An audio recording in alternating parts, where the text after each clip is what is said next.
Hello，大家好，我是 Ken，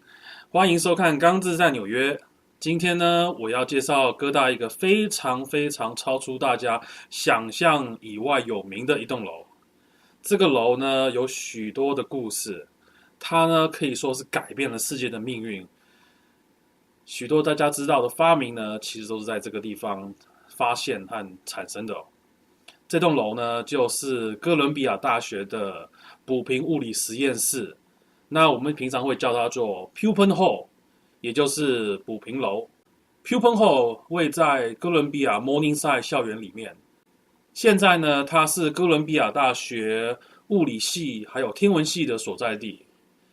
这栋楼现在的设计呢很有趣，你在从校园进入这栋楼的时候呢，其实是从5楼进入的，而1楼到4楼呢是在校园本身的地平面的以下。那它现在呢是哥伦比亚大学的室内健身中心，也就是 Dodge Physical Fitness Center。这栋楼呢是在1925年到1927年中间落成的，并且在1935年的时候呢，以该年逝世的一个塞尔维亚裔的美国发明家补贫来命名的。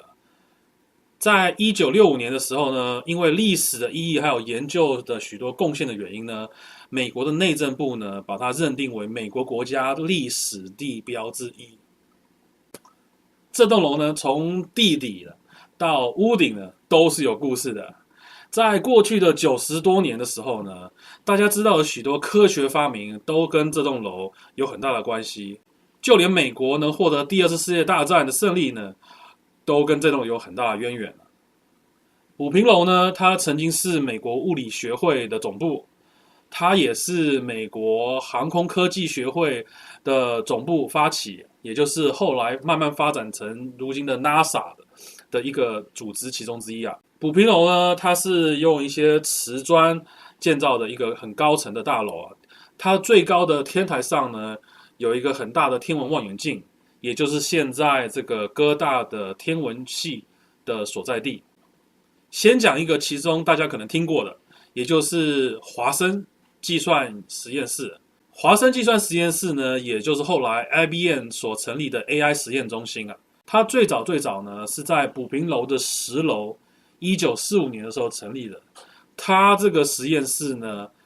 发明出了第一个就是可以自动计算的一个机器，也就是后来的电脑。这个实验室呢，是后来美军在2次世界大战的时候使用它来计算一些飞弹，还有一些甚至炸弹的一个特别的一个地方。我之前有提到这个实验室呢，有一些很伟大的发明啊，那我就来介绍一下历史上一些这个补贫实验室有关的发现和发明啊，其中呢，比如说核磁共振，还有呢，镭射 （laser）。还有呢 FM radio， 还有呢太空梭上面用的耐热瓷砖呢，都是在这个实验室里发现的。那我现在讲到一个，就是我之前提到说这改变全世界历史的一个发现，那就是后来的曼哈顿计划。在1939年的1月22号呢，在这实验室呢，成功的分裂出了一个铀原子。我们知道铀原子呢，就是制造原子弹其中一个核心的一个元素。有没有发现变形金刚的故事里面，大多我提到的发明，都是号称用还原工程 Megatron 的杰作，跟粉丝说一下这可是补贫楼里面的功劳哦。那讲到原子弹呢，真的很严肃所以我们就来讲一些比较有趣的传闻哦。话说当时这个哥大的这个实验室在做曼哈顿计划的时候啊，因为需要搬一些非常重的器材啊，甚至一些化学的物资啊，所以呢，哥大的实验室呢就想到一个好主意，就是呢用哥大的球队的球员用训练的名义啊来搬这些东西。那据说当时呢，你会看到哥大的橄榄球队就会抬这些很重的东西呢，在校园搬这些。那不知道这些选手知不知道他们搬的东西呢？就是后来可以改变战争的走向的东西哦。那另外一个很有趣的传闻呢，就是一位很特别的学生，他的名字呢叫 Ken Hatchman， 他呢是1986年的时候呢进入哥伦比亚大学的学生。他呢以探索哥伦比亚大学的校园底下的地道还有隧道呢而臭名昭彰啊。他呢还带领着一个特别的小队，叫做 ADHOC 啊，对哥伦比亚大学地底下的隧道呢还有通道呢，做了很多很多的探索，而同时呢也造成了很多的伤害和破坏。他呢，在1987年的时候呢，被哥大呢停学，并且赶出了宿舍。这件事呢，就是跟这个 Puppenhall 当初的研究有关了。据说呢，他在1987年的时候，在探索地道的时候呢，找到了并潜入了 Puppenhall 底下的仓库。这个地下仓库呢，保留着和储存着当初的铀238。还有纯度非常高的咖啡因，还有其他很多的化学原料和研究资料。他呢跑进去呢，把这个铀呢偷了出来，而且还把其他呢很多东西破坏掉了，带回了宿舍。之后呢，被宿舍的这个室友举报，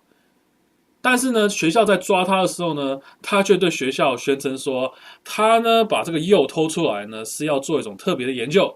他的研究呢是把植物的种子暴露在这个辐射底下呢，是否可以获得奇怪的突变的可能性啊？他最后呢被哥大这个停学1年呢，并且赶出了宿舍。不过呢，他停学后呢就再也没有回到哥大了。可能呢，我想他是看漫威的这个漫画看太多了，所以呢自己又不敢就是在辐射线旁边，然后就先试试看这个在辐射线旁边的植物会不会突变，变成超级植物吧。如果大家有兴趣的话，其实呢可以参加这个哥大的天文系每个月举办的观察天体的一个活动呢，去到这栋楼里面，又或是呢，其实你就直接到这栋楼1楼到4楼的这个体育馆就好了。希望今天大家喜欢我讲的这个补丁楼的故事和一些有趣的发现和发明。谢谢，拜拜。